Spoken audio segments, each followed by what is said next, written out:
Hey golfers, it's Dave from Fit2U Golf, and today I'm reviewing the Maltby KE4 STH Hybrid.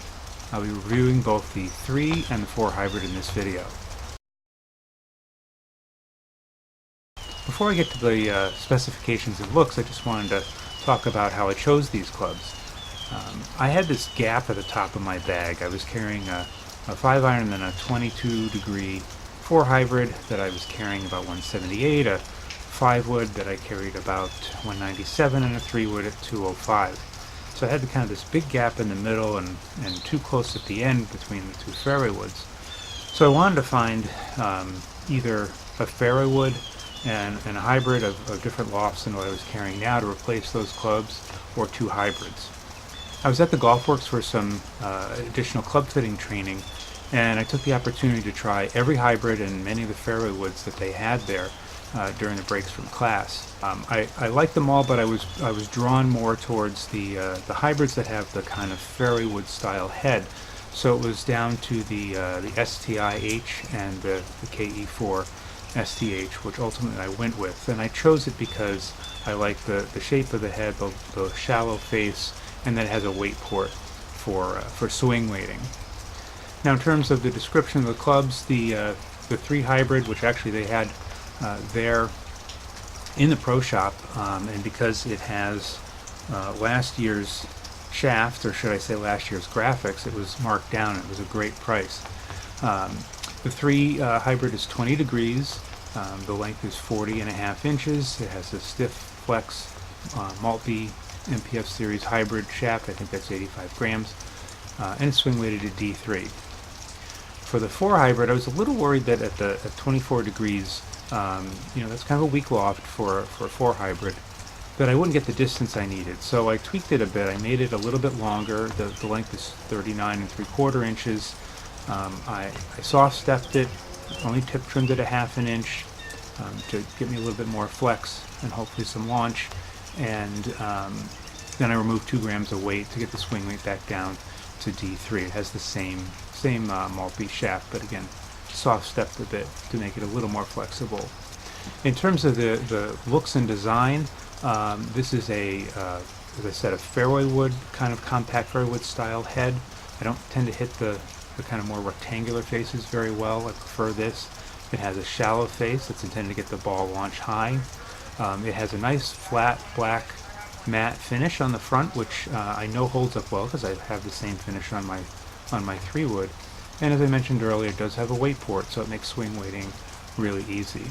The shaft is a stiff flex Maltby hybrid series. This is an underrated shaft. I tried the regular flex. I'm kind of in the middle in terms of my swing speed and swing characteristics, and the stiff was the right one for me. Now, before I put up the numbers, I want to say kind of how I collected the data. I collected the data at an outdoor range, so I set the Mevo to outdoor mode.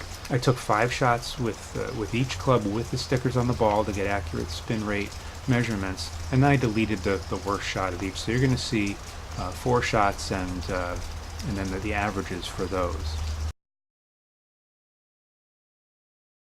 So if we take a look at the numbers for the 3 hybrid, you can pause it if you want to look at each individual shot. I'm just going to talk about the averages. Decent ball speed at 125 with an 89 mile roughly swing speed. Smash factor just about 1.4, just under. Carrying at 193. Launch angle pretty good, 16.4. And decent spin number and nice high ball flight. So this club landed softly, which is what I would want from a hybrid. For the 4 hybrid, ball speed at just under 119 miles an hour, swinging about 85 miles an hour. Similar smash factor, 1.4. Carrying at 181. Launching low. For that loft, I was definitely hitting down on it, but still spinning nicely, over 4,000 RPMs. Slightly lower flight. I attribute this to the fact that I was choking down a little bit on this club to kind of keep it stiff and reduce some of the yardage on it. As I started to hit it on the range, it was really going. Now, before I get to the pros and cons and my rating, let me say that I played with these clubs twice, two different courses, different conditions. I hit them off the tee, I hit them off the fairway, I hit them out of the rough, and they perform really well. The ball flight is just nice and high, but still piercing, and sounds great, goes straight. Really, really terrific clubs. Perform well both in the conditions on the range, but where it counts most on the course.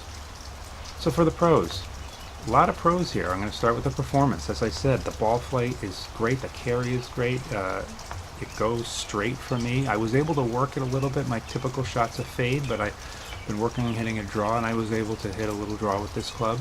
But it just wants to go straight, which I really like.